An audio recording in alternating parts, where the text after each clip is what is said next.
Are you a mother, father, or you are involved in caring for children? If yes, then listen to Ask the Pediatricians every Thursday by 10 a.m. for insightful discussion on popular child health topics such as dangerous child health practices, immunization, infant feeding, developmental milestones, and so much more. You also get to ask questions on these topics and listen to answers to real-life child health issues by a pediatrician.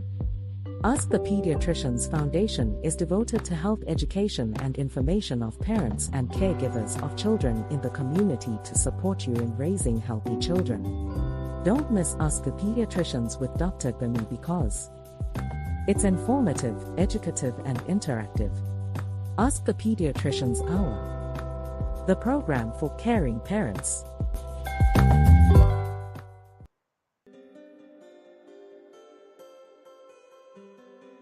Hi everyone, and welcome to another episode of Ask the Pediatrician Hour. I am Bimi Salaboide, and it's my pleasure to welcome you to today's broadcast on whichever platform you're watching on, whether you're listening to me on the ATP podcast, Ask Dr. Bimi ATP podcast, or on Fresh Waves Radio. I want to say thank you so much for joining me today. And for those of you who are watching live on Facebook, YouTube, and any other platform, I want to also say thank you so much for joining us, including Instagram Live. Thank you so much. For those of you who are joining us for the very first time, ATP Hour is a program brought to you by Ask the Pediatricians Foundation. Ask the Pediatrician Foundation is committed to the health and the welfare of all children globally, especially in sub-Saharan Africa, where most of our children are still dying from largely preventable causes. So we use this platform to provide health education, information about the health of our children. And you can watch all our past episodes on the same platform that you're watching on, especially if you want to go to our Ask Dr. Gbemi ATP podcast, which is available on most podcast platforms, Spotify, Google Podcasts, Amazon Music, and so on. You can also check our ATP TV YouTube channel where you can watch all these past episodes. And if you have any questions about the broadcast or any of our past ones, or even any question whatsoever that has to do with the health of your children, we welcome you to post those questions on our Facebook group, Ask the Pediatrician Facebook group. When you post a question on our Facebook group, you will get answers that are vetted by pediatricians, so you can always rely on them. And beyond what we do online, we also do community medical outreaches in schools, in communities with very limited access to pediatricians. So that's all we do, and we welcome you to be partners with us in making sure that no child in Nigeria, in sub-Saharan Africa, and indeed the entire world dies from preventable causes. So once again, I want to say thank you so much for joining me today. And last week, I started this episode on epilepsy because the 6th of February was our international, the 13th of February, I beg your pardon, was our International Day for Epilepsy. Is about creating awareness about epilepsy. And I hosted a live Q&A session on our Facebook groups, including even the Super Parents Foundation Facebook group, where I asked adults and parents of children to ask any question whatsoever they have about epilepsy. And I get hundreds and hundreds of questions on epilepsy, which I answered on those platforms. But I know that some of you who were not privileged to be part of that may have similar questions. And so what I did last week was to feature all those questions that were asked directly, and I also provided answers to them. So if you have not watched our first part, I want to encourage you to go on the same platform and look for the last week episode on question and answer on epilepsy. It's available on the podcast, it's available on the YouTube, it's available on Facebook as well. And when I started answering the questions, I couldn't even go one tenth of the number of questions I even already pre-selected. And today I decided to do a part two because I felt some of those questions are quite important for us to look at them and for us to answer them. So today I'm going to do a concluding part of what I started last week, which was looking at epilepsy and looking at the questions that parents have. Let me just say the most frequently asked question was, is epilepsy curable? People really want to know whether epilepsy is curable, and I can tell you for true, yes, we can control seizures, which is what made up epilepsy. We can control it in more than 70% of people who have epilepsy. And the issue is not that epilepsy itself is treatable or curable. The issue is that most of the people who really need this treatment are not getting it. Okay, especially for those of us in sub-Saharan Africa, more than 75% of people who need these medications, so they're not getting it. So epilepsy is treatable and is curable in more than 70% of cases. Yes, we do have some cases that can be quite difficult to treat and quite difficult to manage. We call them refractory epilepsies, and we have some other treatments, including surgeries, including special ketogenic diets, and sometimes vagus stimulation. We have all those kind of more technical approach for those difficult ones. But majority of epilepsies are actually treatable and curable, and within 2 years, most people are seizure free. And I've been privileged to treat lots and loads of children who have epilepsy and they are seizure free. I've had privileges of taking off my children that are on these medications off the medication, and they're fine, and most of them are still seizure free to today.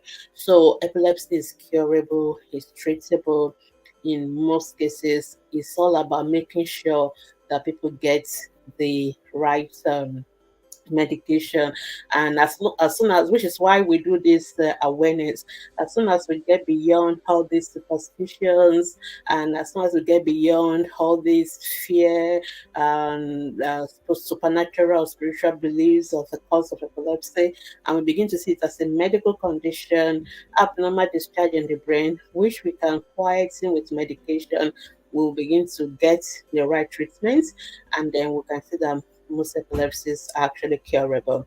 And another question that the most second most frequently asked question was, is epilepsy contagious? People really think epilepsy is contagious, so people don't want to share food or touch or go near somebody who is having an epileptic seizure. And I blame that on our Nollywood, especially for those of us in Nigeria, because the kind of message we pass across in those movies is that somebody who have epilepsy has swallowed maybe one lizard, and so when they are having the seizure, they bring out this saliva and this foamy, and if that should get to any other person, it will be transferred to that person. And I really want to challenge our movie industry to please correct that, because a lot of people watch these movies and they go away with those wrong information. So you don't get epilepsy by touching the saliva or the foam that come out of the mouth of somebody who is having seizure. You don't get epilepsy by standing near them, by touching them, by helping them, by sharing their food, or even hugging or kissing. You are not going to get epilepsy that way. We've talked about the causes of epilepsy. Most of the time in epilepsy, 50% of the time, we don't know why people have epilepsy. If we call it idiopathic, in other words, we don't have a cause. But in other 50% of epilepsies, we know the cause. We know epilepsy can be genetic. It can pass from family, from one person in the family to another person, due to things in the genes, that we can inherit.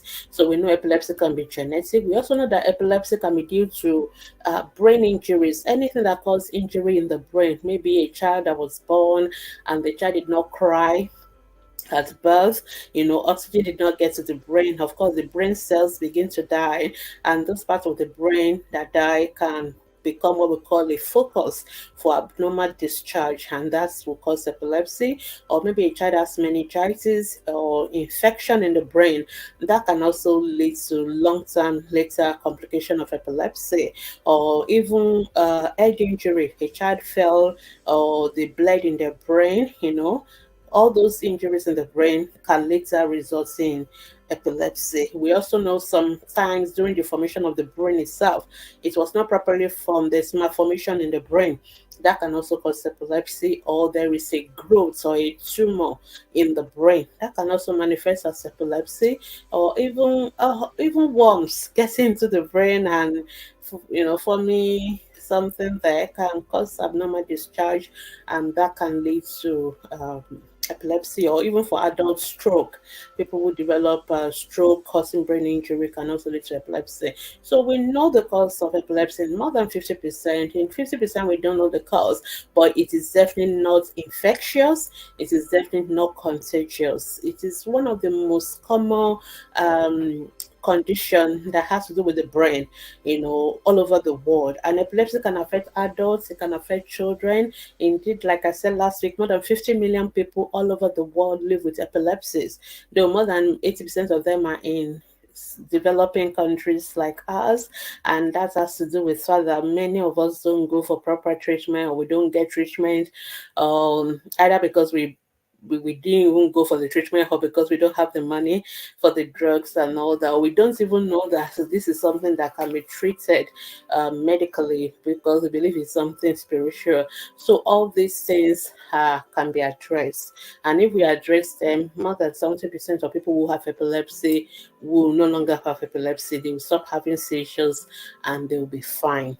All right. So those are the two most common questions, which I think I may not be repeating today. And I decided to just let them out. So I'll continue today by answering some of the other questions that people have. Obviously, I cannot answer all the questions. If you are keen to see all the answers to all the questions, you can go to our Facebook group, look for that post on where you see my picture asking telling people to ask me any question, ask me anything about epilepsy. And if you see that picture, just look at all the comments under that post. You will see the questions, and then you will see the answers that are provided. Sorry, we didn't do that on Instagram, but it's available on our Facebook groups, both for the ATP family and Ask the Pediatrician, even the Super Parents Facebook group as well. All right, so I'm just going to continue from where I stopped, and I hope I can answer more questions today, because I've provided a lot of background last week. And so if you really missed last week, please, you need to watch them, because things like the causes of epilepsy, things like how to prevent epilepsy, all that I have addressed last week, and I will try not to be too repetitive today, and just go on to talk about other issues that people raised that we did not address. All right, so the first question I'm going to answer today: how early can epilepsy be detected? And this is a very important question.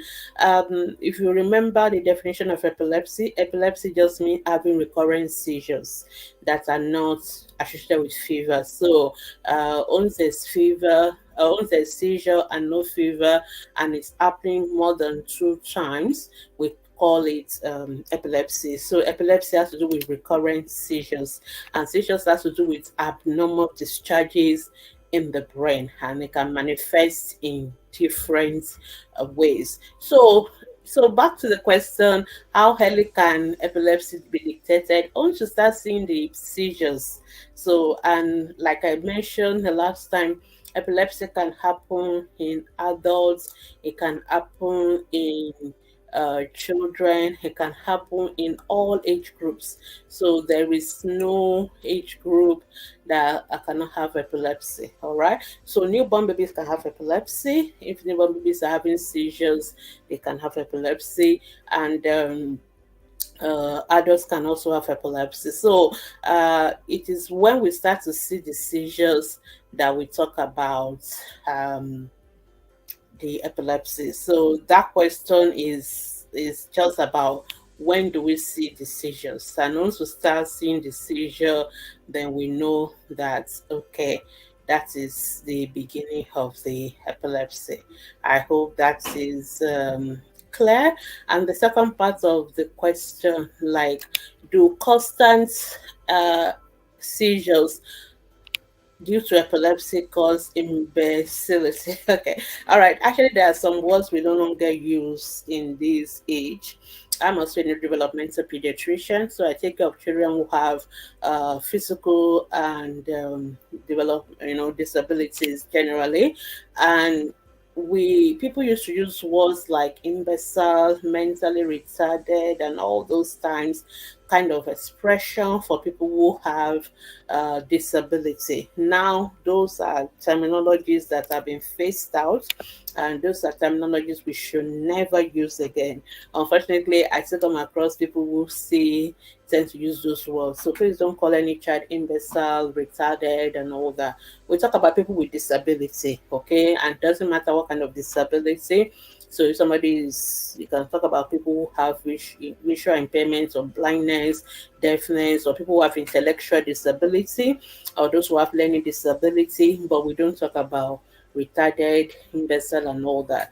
Now, so I know what this person is asking. Basically, this person is asking whether having seizures often, as we tend to get in epilepsy, can lead to somebody having intellectual disability. Now, this is one of those question of chicken and egg kind of situation. All right. So, but the way I normally like to answer this question is everything has to do with the brain. Intellectual disability, epilepsy, they are all issues that have to do with the brain. There's definitely something going on in the brain. So it is not unusual for people who have intellectual disability to also have epilepsy, because at the end of it all, the common denominator is that something is going on in the brain. Okay, and whatever happens to that brain, whatever causes the injury or the unusual difficulties that is going on in the brain can manifest in different ways. So it can manifest as epilepsy, it can manifest as intellectual disability, it can manifest as any of those disability, blindness, deafness, and all that. So it depends on what is the underlying factor here. So some of the factors can just lead only to epilepsy, and the person will not have any learning disability. I've seen people who have epilepsy who are extremely intelligent, okay, because whatever is causing the epilepsy did not also cause intellectual disability in them. However, for children who tend to have extensive brain damage, maybe they didn't cry at birth, or they have severe jaundice, or they have severe brain infection, abscess in the brain, and most of the brain is damaged. For children who have hydrocephalus, and most of the brain has been thinned out, those kind of children tend to have multiple manifestations. So they can have epilepsy and at the same time have intellectual disability or global developmental delay. So you can have it occurring. In fact, it's common for children who have disability to have epilepsy as one of the common features you will see in that. So it is not the epilepsy per se causing the intellectual disability. It's the same underlying injury or problem in the brain that is manifesting as both epilepsy, global developmental delay, intellectual disability, and several other things.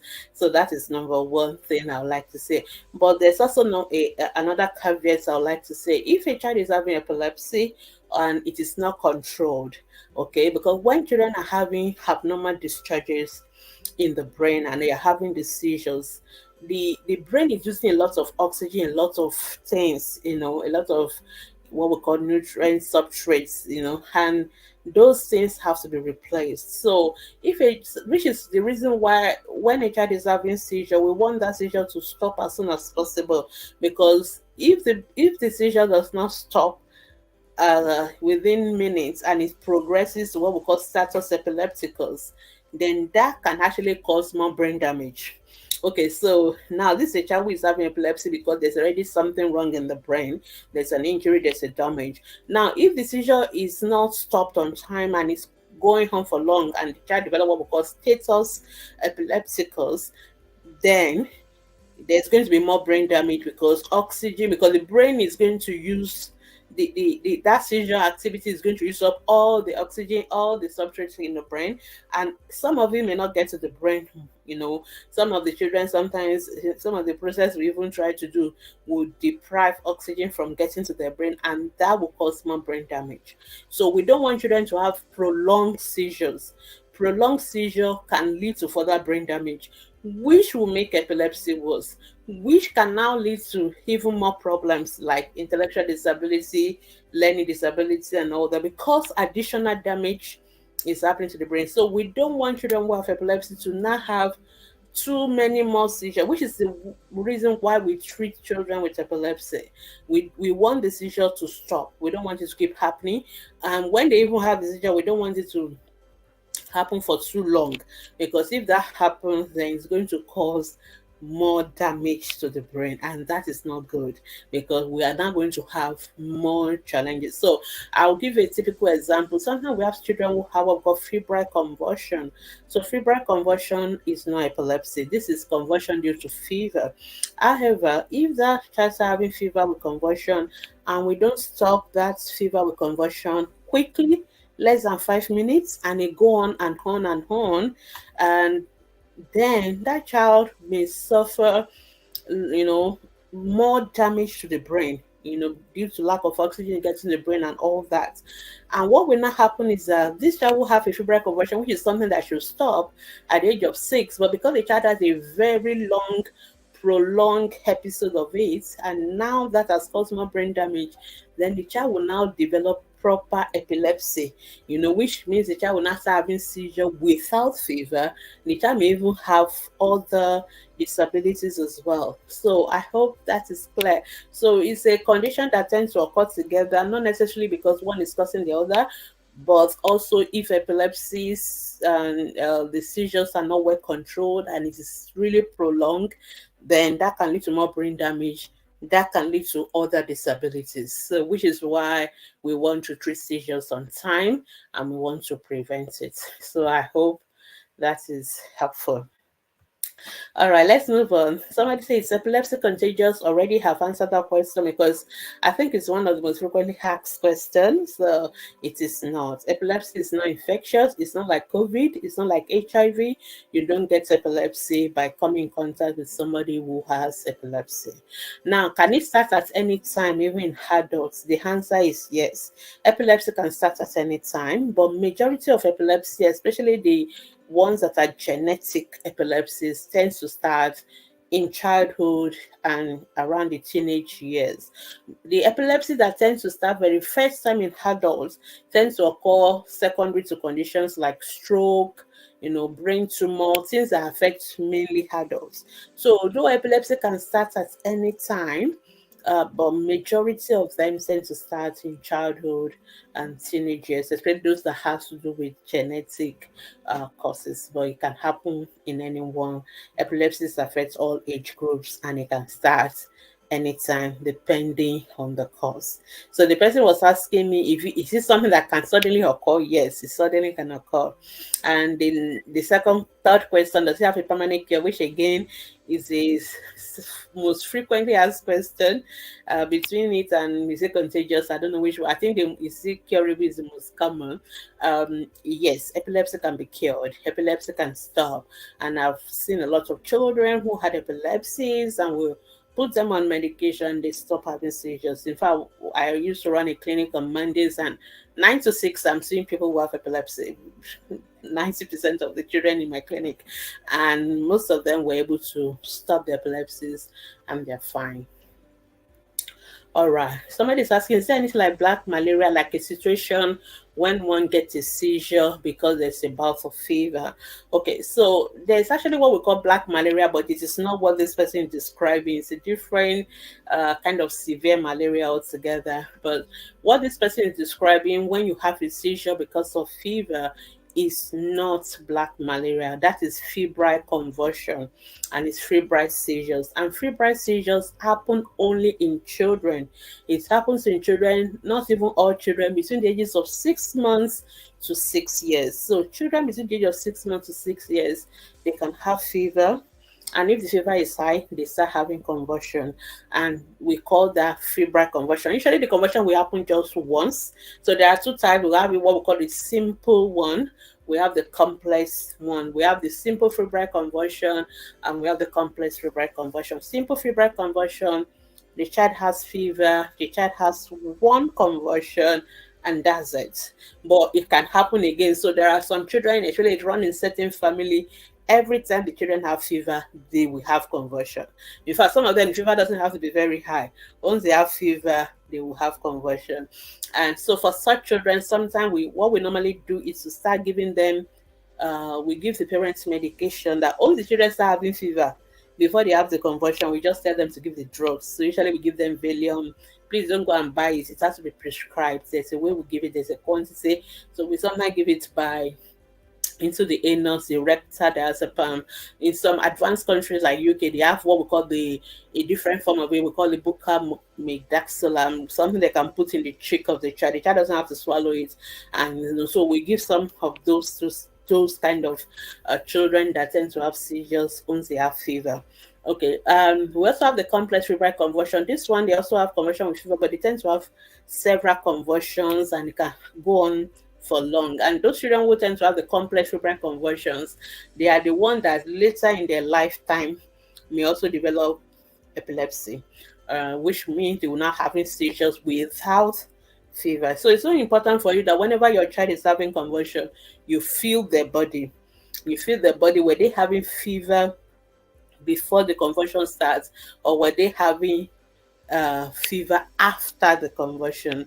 Okay, so it's so important. So what this person is describing is called febrile convulsion. It is not epilepsy. We don't give anti-epilepsy drug for febrile convulsion, but we can tell the mothers to be very alert. Once the child has fever, you quickly want to bring down the fever. You want to give your paracetamol, you want to tap a sponge, you want to give them a cool bath, you want to address the underlying cause of that fever. We just want that fever brought down as soon as possible within 24 hours, because if we don't do that, then we know the child is going to convulse. Okay, and some children, no matter how fast we try to do all this, and they will still convulse. So what we normally do is to give the mother what to give them. Once the child having fever, just start giving the either the diazepam and all that, and we hope that that will not lead to the child having convulsion.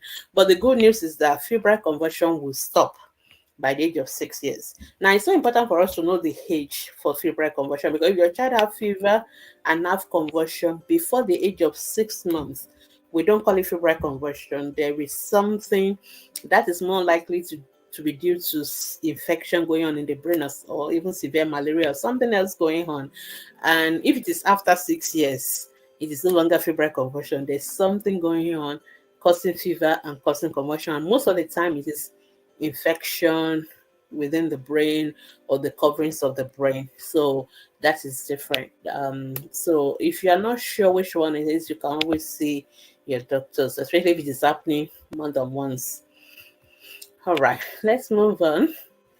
Somebody said we often do not hear about infantile spasm in our part of the world. So infantile spasm, for those who don't know, is a form of epilepsy that affects babies. Okay, and it's a form of epilepsy where the children tend to have this what we call like a salam attack. They kind of they will have this sudden, either they flex their head, or they just shake like that, or they extend their hands. Also say it with we are recognizing.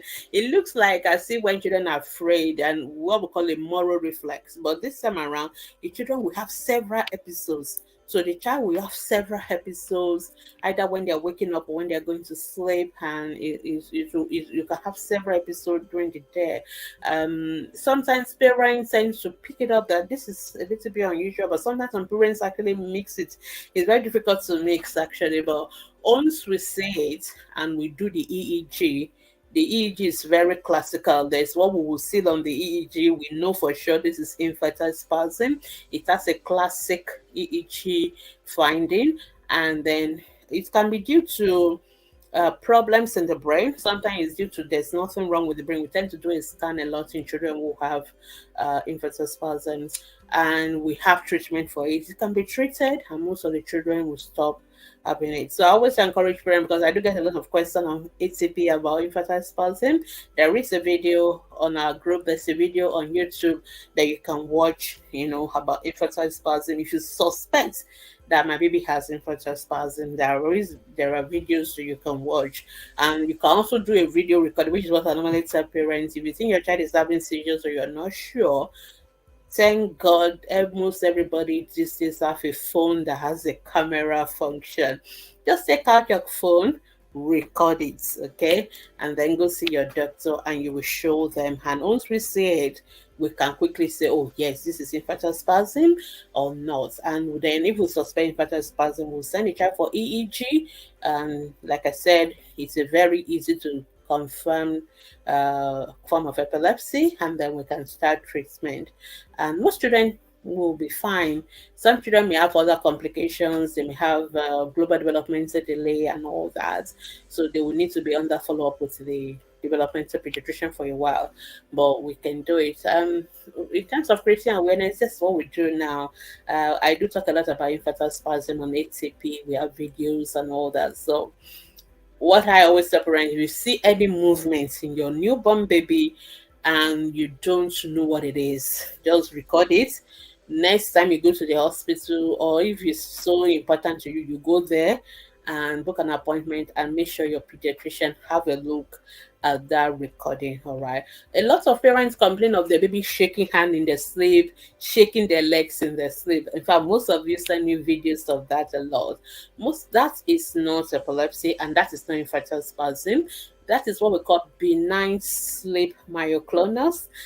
Just forget the jargons. It just basically means baby shaking their hands in their sleep. You will notice that it happens mostly when baby is sleeping or falling asleep, and usually very brief.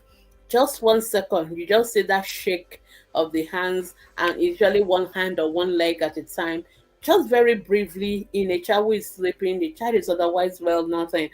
Most time those are benign sleep myoclonus, they are not epilepsies. If you send us a video, I always tell you straight away, this is not epilepsy. But when children have seizures in their sleep, because children can actually have seizures in their sleep, it tends to wake them up. When children have seizures, when they really shake and have those convulsions, they will cry, they will wake up, and you will see that when you hold their hands, you can't stop the shaking and all that. So it's usually very dramatic. Seizures are usually very dramatic, with a dramatic beginning and dramatic end. And either the child may, if it's a child who is awake, you will see their eyes rolling upwards, you will see them sometimes crying out, sometimes they may pass they may pass urine, or they may poo immediately after the seizure. So there are things that you will say, it will be so dramatic, you will know that this doesn't look normal. But like I said, if you're not sure any abnormal movements, do a video recording, show it to your doctors, and then we'll be able to tell you what to do. All right, let's move on. How can epilepsy be managed? Epilepsy can be managed. We have drugs. We mostly manage epilepsy with drugs. We call them anti-epileptic drugs, or anticonvulsants, or anti-seizure drugs. It's just the same thing. And we have many of them. We have several, about 20 or more of those drugs that we can give. Most of the time, we get away with giving just one drug for one seizure, and that is it. The seizure will stop. But like I told us last week, we don't stop the medication for seizures immediately. So when we start these medications, usually what I do in my clinic, the first time I'm seeing one of parents for epilepsy, I'm talking with you like for 30 minutes, just talking, because that it is very important for parents to just understand what we're dealing with. And I talk a lot about drugs. And one of the things you need to know, that this is not like malaria drugs that you're going to give in 3 days and that is it. And we're talking about years. We're going to give this drug for minimum nothing less than 2 years. And I'm talking of giving drugs when the child is not having any symptoms. Most of us are used to giving drugs. Somebody is having fever, you're giving them drugs. Somebody is having malaria, you're treating them for malaria for 3 days. Somebody is having an infection, you're giving them antibiotics for 7 days, and the symptoms is going away. But in epilepsy, we keep giving drugs even when we don't have seizures anymore. which is what parents find difficult, because it is easier to give the drug when the children are having seizures because you are trying to stop the seizure. But after the seizures have stopped, we still tell you you're still going to give this drug for 2 years. It can be very difficult for parents, but honestly, we just have to do it. So we have to give the drug for 2 years, and you have to, these are drugs you don't just give when you feel like, when the spirit is moving, these are drugs you have to give at specific times. So if we say we are going to give it 3 times a day, it has to be 3 times a day. If we say we are going to give it twice a day, it has to be twice a day. And when we say twice a day, it's not when you feel like in the morning or maybe in the afternoon. No. When we say it's 7 a.m., it is 7 a.m. and 7 p.m. exact time. So what we normally tell parents is to build it into your routine, something that you do every day. So if it is brushing the child's teeth, that you always do it at this specific time every day, and then you do it. Some children, it is when the school bus is coming, because they always go to with the school bus at certain time of the day. So you build it into their routine, and maybe it's at dinner time, that's the next 7 p.m. If it's 8 a.m., 8 p.m., you just have to make sure it's something you do the same time every day. The child is going for a surgery, they say you should fast the child. Yes, the child will still take their drugs. Even if the child is fasting, they must take their drugs. They are going for surgery, they are taking their drugs. We don't skip those drugs. The child is sick and is vomiting, the child must still take those anti-epileptic drugs. So it's a very meticulous kind of treatment when you're on anti-epileptic drugs. And when the child has not had seizure for 2 years and we think, okay, we are ready to stop the drugs, we don't just suddenly wake up and stop it. It's one of those drugs that we gradually remove, gradually reduce and phase out. Sometimes we are reducing the drugs over 6 months. We don't just wake up one day and stop the drugs, because if not, the child will have multiple more seizures. One of the mom during this time was actually telling us about her experience, because sometimes parents, which is why you have to always go back to your doctors for follow-up when you have epilepsy. It's not a one-time visit. We're seeing you every 3 months, some people will see you every month, because we have to monitor those drugs. We have to be increasing it, reducing it, managing it, seeing how it's working. We give you what we call a seizure diary. You have to have a diary where you write anytime the child has seizures. You must write it down, how many times, how long did it last for, and whenever you're coming to your clinic, you're coming with that seizure diary. And we first want to see, when you come, where's your seizure diary? We want to see, the child no seizure for 1 month, good. No seizure for 3 months, good. If the child has had more seizures, okay, can we increase the drugs, or do we need to give 2 drugs? Some children will give them 2 drugs, some children will give them 3 drugs, some children will need surgery, some children will need other ketogenic diet. So it's depending on how easy it is. Thank God most of our children, even adults, we don't need, once we put you on drugs, they're fine and they will be okay. And also those drugs, we need to monitor them. I think it's one of the questions I'm still going to answer. Like, some of those drugs have side effects, so they have effects on the kidneys, on the liver. So we see us doing blood tests, doing liver function tests. We are monitoring that these drugs level. Sometimes we even do the drug levels too. We actually measure how much of the drug is in the blood. So it's something that once you start, you have to be with a doctor who will monitor you. It is not a medication we give and you just go away and you forget your pediatrician, the doctors. No, it's not. You are going to be coming to see your doctors for a long time. These are the problems why some people have problem with epilepsy, because they go take the drugs, it start working, and then after 1 or 2 weeks, thank God, child doesn't have seizure again. They just suddenly stop the drugs. They don't come to clinic. Sometimes they may get away with it, but most time people don't get away with that. The child will not have what we call rebound seizures, having more seizures, and that's sometimes it will now become more difficult for us to go back to no seizures. So please, epilepsy is manageable, it's treatable, it's curable, but there are lots that goes into that, and you have to make sure you see your doctors. You are being followed up by the right professionals and for the right duration. So when your doctor tell you, because a lot of Nigerian mothers, we do this a lot, and I get that information. I just stop the drugs. I just stop because I'm tired. You don't just stop. A mom asked us yesterday, like, the doctor told them your child is going to be on medication. The doctor has prescribed medication, and like my husband said, I can't be buying drugs for so long. just buy one, it will stop by itself. And I'm like, are you for real? That is not possible. Please.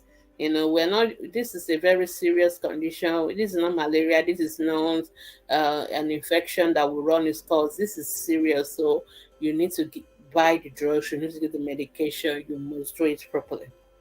All right. Now, the next second part is, are there food that can trigger seizures?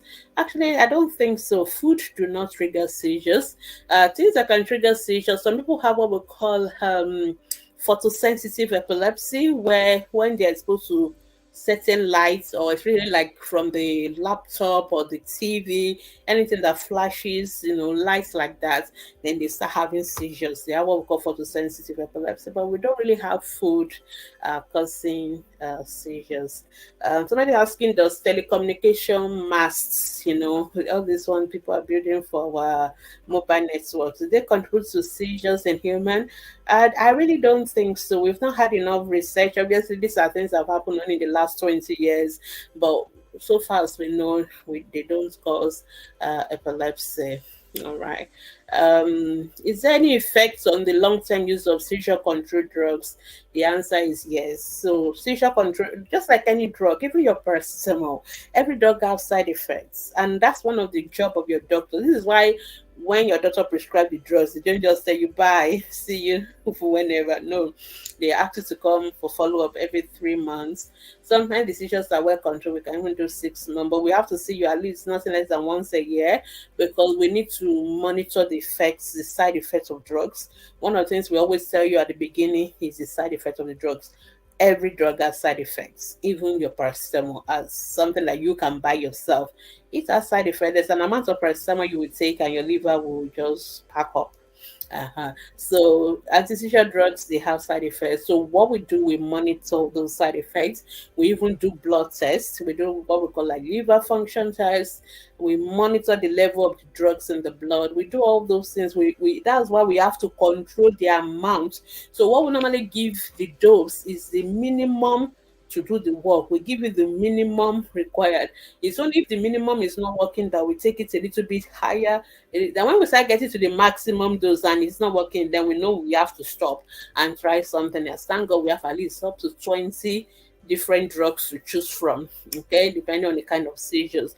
And sometimes we have to combine. Some children, the drugs are working, but the side effects are so horrible on the children. Sometimes we have to stop the drugs. Some drugs we used to use before, like epilim, we used to use it in everybody, but now we're very careful with epilim in girls, because we know that epilim in girls can cause problem with their babies when they're pregnant. So girls of child of reproductive age, we need to let you know about the risks of epilim.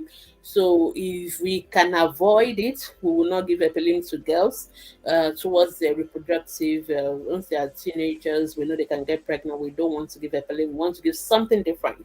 But sometimes epilim is the only thing that is working for the girl. So we have to enter into a covenant. We have to enter into an agreement that this girl has to be aware of the possible effects. So you're not going to just be having any unnecessary sexual intercourse. Sometimes if it's girls that are sexually active, we may have to put you on contraceptive so you don't get pregnant, because if you get pregnant while you're on epilim, then your baby can have deformities. So generally, most of us these days we avoid epilim in girls that can get pregnant. So, we give you some alternative like Kepra or something that doesn't affect the babies. But if we have no choice and we have to give epilim, then we have to let you know the risk. Every year we talk about it. We give you contraceptive if you're sexually active, and so all the drugs have side effects. This is the job of your doctors to monitor for those side effects, to tell you about the side effects, and to watch out for them. And if it's bad, we may have to even stop the drugs and use something else for that person. All right. Next question. Does epilepsy cause deafness? The answer is no. But the same problem, like I said, the brain injury, the brain damage that causes epilepsy can also cause deafness, can also cause speech delay. So it is not the epilepsy itself causing the speech delay or the deafness or whatever. It is the same brain injury, that is causing the epilepsy, or the malformation in the brain that is causing the epilepsy, that can also manifest with all those other disability. Does epilepsy cause regression in speech? No. But there is a form of epilepsy syndrome that can be associated with what we call speech regression. So when we see a child who have epilepsy and they start losing their speech, we are looking whether it's one of those form of epilepsy syndrome. There's a particular kind of epilepsy that can cause that. But majority of children who have epilepsy do not have speech delay. But I just want to let you know that a child can have autism and can have epilepsy together. So the regression in speech may have nothing to do with the epilepsy. It may be that the child is going to have autism. And epilepsy can also occur in children who have autism, and autism can occur in children who have epilepsy, the same thing. But that is the job of your neurodevelopmental pediatrician to figure out what is going on. Then somebody is asking, please, what drugs can a person having seizures take? And how can you help the person? All right. Number one, anti-epilepsy drugs is not just something you walk up to your pharmacy and just say, give me drugs for epilepsy. No, it's not like malaria that you can just walk up to them, or something like sore throat and you say, I have sore throat, can you give me maybe strepsil? Or I have malaria, can you give me Coartem? No, epilepsy is not like that. You, like this person is asking, what drugs can I give? There are like 20 different kind of drugs we can give for epilepsy. So we don't, and the drugs we give, there are how we choose them. We choose them based on the kind of epilepsy the person has. So we have what we call focal epilepsy that affect one part of the brain. We have what we call generalized epilepsy that affect both parts of the brain. And so like we have those other kind of epilepsy syndrome like infantile spasm, like absence seizures. Each of them over time, the pediatricians, the neurologists, we figure out these drugs tend to work better. So epilim tends to work better for generalized epilepsy, while carbamazepine, Tegretol tends to work. Epilim is valproate. Carbamazepine and Tegretol tends to work better for uh, partial or focal epilepsy. So those are how doctors. But there are other things, like I said, the side effects. Like if I'm treating a girl, so I don't want to use evaporate or epilim. So those are all the kind of things that make your doctor decide. If they are doing infantile spasms, we actually try to use injections like ACTH or prednisolone. So there are things that inform the drugs that we will use. It's only the specialist, the pediatrician, the neurologist that can decide what drug. So it's not you that will tell us what drug can you just give me. No, the doctors have to tell you, and will tell you the side effects, and will tell you how to use it, how to increase the dose and all that. So how do you help the person? If somebody has epilepsy, please let them go to the hospital. If it's a child, they should see a pediatrician, preferably a pediatric neurologist or neurodevelopmental pediatrician. If it's an adult, they can see the adults, the neurologist. So that is how to manage. So if you see those people, that's their job. We'll do the EEG. We'll try to figure out the cause of the seizure.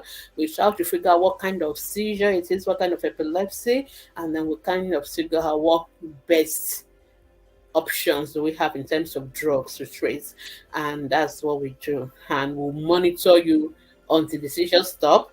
Even after the seizure stop, we'll keep monitoring you for another 2-3 years. And hopefully, if there are still no seizure, we can consider taking you off the medication. There are some people we will never take off medication. They are going to be on it for life. If the child already has severe brain damage or there's something physically wrong in the brain, we don't take them off the medications. We leave them on that medication for life. But for people that everything in the brain is fine, the EEG is now normal, we can try taking them off the medication gradually. Emphasis on the word gradually, slowly, over like 3 to 6 months, and hopefully we get away and no more seizures, and then we can discharge you for and say bye. Okay, and can someone start having seizures at 25? Yes, anything is possible. Good afternoon. I have someone that has been experiencing seizures. She has given birth to two kids and presently pregnant. She has been using her medication for years. When will it stop? Actually, this is a very important question. People always ask us, like, when is it going to stop? Honestly, I really wish we have a magical wand as a pediatrician, as neurologist, to tell you, okay, don't worry, in 2 years, everything's going to be over. But the honest truth is that we can't. We don't know. We also don't know. Everybody is different. We just treat and we just hope and we just pray as well along that to stop. We never know when it's going to stop. Some people, it takes us a while to get the seizure control. Some people will get the seizure control like some even wonder whether they should have taken the medication. In fact, some doctors sometimes will not start treating until the person has had the seizure 5 times. People like me, once you have had two, I'm starting, I'm not waiting. Okay. But some people, because some people may never have more than those two, to be honest, but we don't know. And some people will have it every day, several times a day, and so. And then, for example, if I'm looking at a teenager who is having seizures, I want to treat that teenager fast because I don't want the teenager to be embarrassed, fall in school. A teenager who is going to do GCE and all that. I don't want them to be dealing with epilepsy. But if it's a child who is home, okay, the first, second, okay, let's see, will he have a third or fourth? Maybe not. Then we can watch. But so there are certain things that determine all that. But most of us, once you have had 2 episodes, we're setting the drugs. And after we set drug, we just monitor. We will never be able to tell you whether it's going to go away quickly. Like some people just have only two, and that's the only two they will ever have, and they will still have to take their drugs for 2 years before we stop. Whereas some people will still have it even after we start the drug, they will still keep having epilepsy. Please don't run away from your doctor because, and I know some of you will come back and see some of us say, "Oh, I went to the hospital, they give drugs, it's not working, the child is still having seizures." Remember what I said, when we start the medication, we start slowly with the minimum dose, so we have to increase it. And some people, one drug will not work, we have to go to 2 drugs, some people 3 drugs. So be patient with us. I always tell my patient that don't worry if it look as if the drugs are not working, just come back. We will keep on, what we call titrating the dose, start adjusting here and there until we get what works for you. Because unfortunately, we don't know what will work for each person. We also are doing that trial and error. Yeah, I know we do trial and error. We try what we think should work for you. We start with the smallest dose, then we go higher, and then we go higher and see whether. So we wait for you to respond. We make sure you are doing everything correctly. You are giving it at the right time. So we do all that. After doing all that, um, we are lucky most of the time, and the seizures stop. Sometimes it takes us a while. Sometimes some pediatricians will not be able to manage the seizures. They have to refer you to the specialists. There are doctors who specialize in epilepsies. We have tertiary level doctors. So those difficult epilepsies to manage, they have to go to tertiary hospitals, and then they can take it up from there. All right. So we wait. We can never predict, but we hope, like I said, 70% of the time, most of the time, the seizure will stop. All right. Somebody is asking, I think this may be my second to the last question. What might be the cause of it without any form of fall that affected the head? Again, people make a lot of assumptions. Just like somebody was asking, and there was no history of it in the family. So this person is assuming epilepsy can only be caused by head injury, a fall, or hereditary. But like I told you, 50% of the time, we don't even know the cause of epilepsy. It's idiopathic. But there are other things that can cause epilepsy. There can be malformation of the brain. There can be infection in the brain. There could be, what other things? Even tumors in the brain cancer, so many things that can happen in the brain that can cause epilepsy. So it is not just these two things that can cause epilepsy. If you think somebody has epilepsy, you don't know the cause, the most important thing to do is to go to the hospital, see people like a pediatrician, pediatric neurologist, neurodevelopmental pediatrician, and if it's an adult, see your neurologist, and then they'll be able to tell you the cause. All right, so in the next 5 minutes, I'm just going to give the summary. Hopefully, next year we'll see have more time to answer questions about epilepsy. Epilepsy is a chronic, non-communicable disease of the brain. It's chronic, it's not communicable, and affect people of all ages. About 50 million people worldwide have epilepsy. It is one of the most common neurological conditions globally. And it is what you see in epilepsy is that the person is having recurrent seizures, and seizures are brief episodes of involuntary movements or act or things, actions that involve either part of the body or the entire body. And this is because there's some electrical discharges in the brain. Something is discharging in the brain, and it is causing these episodes that are involuntary that the person has no control over. Sometimes they are aware, some when it is happening, sometimes they are not aware when it is happening. More than 80% of people with epilepsy live in low to middle income countries. Good news, 70% of epilepsy can be treated, and the people who have them can be seizure free if diagnosed and treated. And we have treatment for epilepsy. Unfortunately, three-quarters of people who have epilepsy do not get the treatment, either because they don't know there's treatment, or they don't even know that it is treatable, or they don't have access to the drugs, or they don't have the money to buy the drugs. Whatever it is, more than 75% of people in low income countries don't even get treatment, which is really a shame. All right. And another reason why we worry about epilepsy is that people who have epilepsy have a risk of what we call sudden deaths associated with epilepsy, SUDEP, and it is 3 times higher than in the normal population. So, unfortunately, in many parts of the world, people with epilepsies and their family are being stigmatized, they are being discriminated against. So, this has got to stop. Epilepsy is not contagious. It is not. It is not infectious. It's not contagious, and there are many things that can happen in the brain that can lead to epilepsy. And more than 50% of the time, we don't even know the cause of epilepsy, but there are many things that can also happen in the brain and that cause epilepsy. Just for you to know, epilepsy can be controlled, and up to 70% of people living with epilepsy could become seizure free. I mean, that's a good figure. 70% of people who have this condition can actually be free from it with appropriate use of anti-seizure, anti-epileptic medication. But just be aware that you may have to take the drugs for up to 2 years.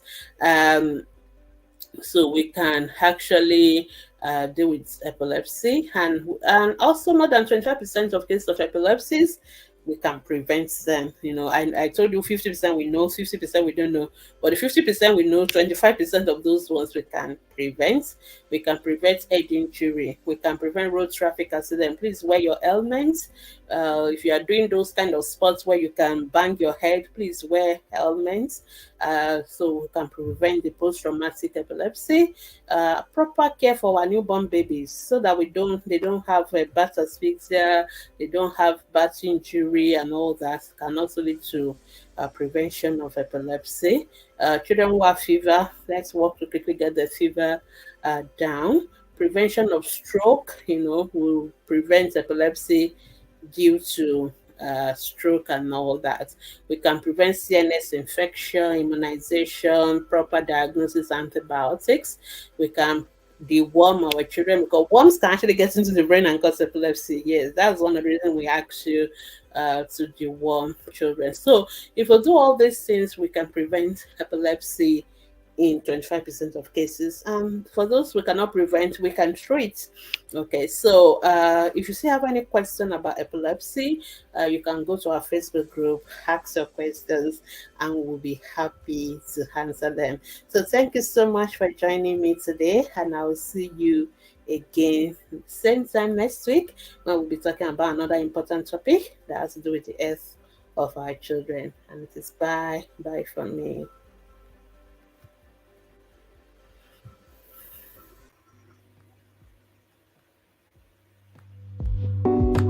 Are you a mother, father, or you are involved in caring for children? If yes, then listen to Ask the Pediatricians every Thursday by 10 a.m. for insightful discussion on popular child health topics such as dangerous child health practices, immunization, infant feeding, developmental milestones, and so much more. You also get to ask questions on these topics and listen to answers to real-life child health issues by a pediatrician. Ask the Pediatricians Foundation is devoted to health education and information of parents and caregivers of children in the community to support you in raising healthy children. Don't miss Ask the Pediatricians with Dr. Bami because it's informative, educative, and interactive. Ask the Pediatricians Hour, the program for care